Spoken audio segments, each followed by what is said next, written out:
ভালোবাসা জানাই এখানকার নাগরিক কমিটি, হালতু নাগরিক সমাজ ও আগুন যেন না নেবে দুটো সংস্থা আজকে আমাদের এখানে ডেকেছেন।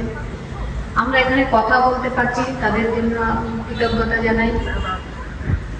আজকে সব থেকে বড় দুঃখের যে এখানে আমাকে যে নামে পরিচিত হতে হচ্ছে, এটাই আমার সব থেকে দুঃখের। কারণ আমরা মেয়েকে যে নামে চিনতাম, মেয়ের সেই নামটাও কোথায় যেন হারিয়ে গেছে।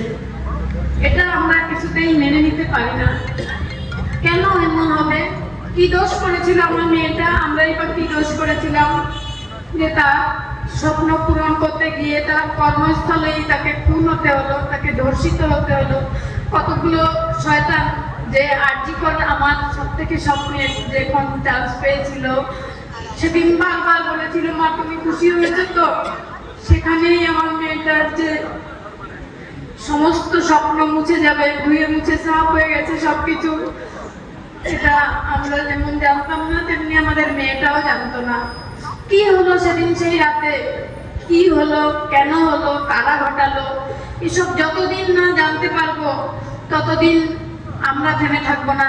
আপনারা সবাই আমাদের সঙ্গে থাকবেন। এবং এই যে 8 মাস ধরে বিচারের নামে আমাদের সঙ্গে যে প্রহসন চলছে, এটা সবাই দেখছেন। বিগত 7 মাসেও আমি আমার মেয়ের ডেথ সার্টিফিকেটটা পাচ্ছিলাম না। একবার বড় অফিস, একবার আরজিকর, একবার হেলথ স্বাস্থ্য ভবন, এরকম ঘোরাঘুরি করার পর যেদিন সুপ্রিম কোর্ট থেকে হাইকোর্টে এলো আমাদের কেসটা, সুমোটো নিয়ে নিয়েছিল সুপ্রিম কোর্ট, তার পরের দিনই স্বাস্থ্য সচিব নারায়ণ স্বরূপ নিগম আমাদের স্বাস্থ্যমন্ত্রী তথা মুখ্যমন্ত্রীর নির্দেশেই একদিনের মধ্যেই সার্টিফিকেটটা আমাদের বাড়িতে হাজির হলেন। এবং সেটা নারায়ণ স্বরূপ নিগম নিজেই এসে এবং আরজিকরের এমএসভিপি দুজনে মিলে এসে আমাদের বাড়িতে দিলেন। ওনারা একটুও বসলেন না, কিন্তু আমার ওনার কাছে কয়েকটা কোশ্চেন ছিল। স্যার কিছু মনে করবেন না, আমরা তো এটা পাচ্ছিলামই না এতদিন ধরে, আর আজকে হঠাৎ হয়ে গেল। উনি বললেন যে আমাদের কাছে যে কাগজপত্র ছিল ওগুলো দিয়েই আমি করে দিয়েছি। তাহলে স্যার এতদিন কেন দেরি হলো? উনি বললেন আমি জানতাম না। আমি বললাম আপনি কেন জানবেন? প্রত্যেকটা লোক যে মারা যায় সব কি আপনি বাড়িতে বাড়িতে গিয়ে ডেথ সার্টিফিকেট দিয়ে আসেন?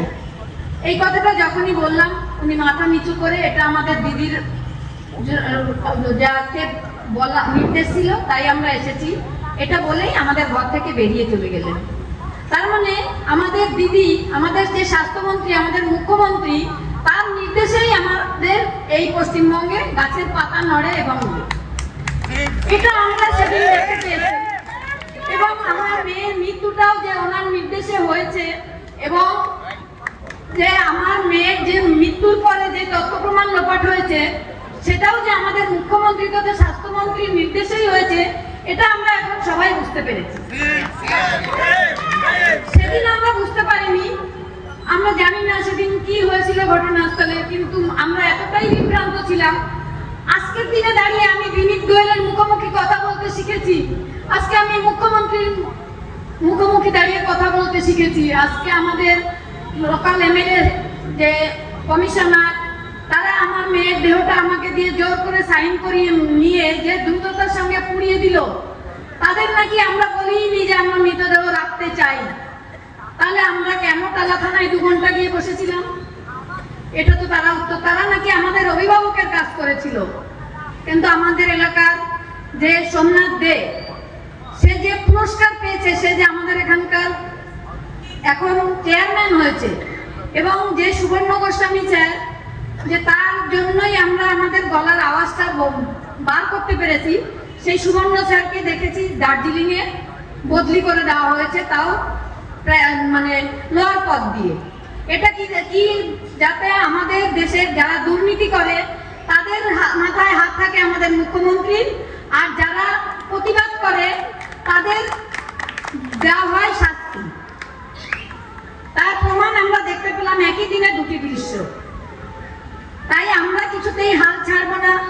আমাদের একমাত্র মেয়েকে হারিয়েছি তার সমস্ত স্বপ্ন বাড়িতে ছড়িয়ে আছে, শুধু তার স্বপ্ন আর সমস্ত স্মৃতি। বাড়িটার মধ্যে থাকতে আমাদের ভীষণ কষ্ট হয়। রোজই ভেঙে পড়ি, কিন্তু রোজই ওই মেয়েকে আমি কথা দিয়েছিলাম তোর বিচার আমি দেবই মা, সেই কথাটা শুনে রোজই আমাদের সকাল হয়, কিন্তু দিন যায় রাত আসে, আমাদের আর কোনো পরিবর্তন হয় না। আপনারা আমাদের সাথে থাকবেন, রাস্তায় থাকবেন, প্রতিবাদে থাকবেন। বিচারের নামে যে প্রহসন আমাদের সাথে হচ্ছে সেটা আমরা মেনে নেব না। আমাদের মেয়ের চোখে যে রক্ত ঝরেছিল সেদিন, যে ভয়ে তার চোখ দুটো বন্ধই হয়নি, তার দেহটা চলে গেছে, দেহটা প্রাণটাও চলে গেছে, কিন্তু তার ভয়ে চোখ দুটো বন্ধ হয়নি, চোখ দিয়ে রক্ত বেরিয়ে এসেছিল। তার গলা দিয়ে হয়তো মা মা যে চিৎকারটা সেটাও বের হয়নি, শয়তানরা তার গলাটা চিপে ধরে তাকে শেষ করে ফেলেছে। আপনারা সবাই আমার সঙ্গে থাকবেন। 9 তারিখ থেকে আমি দেখেছি আমার পরিবারটা অনেক বৃহৎ হয়ে গেছে। বাংলা তার ঘরের মেয়ের ন্যায় বিচার চায়, এমনকি বিশ্বও তার ঘরের মেয়ের ন্যায় বিচার চায়। আমি এটুকু বলে সবাই প্রতিবাদে থাকবেন, এটা বলেই আমি শেষ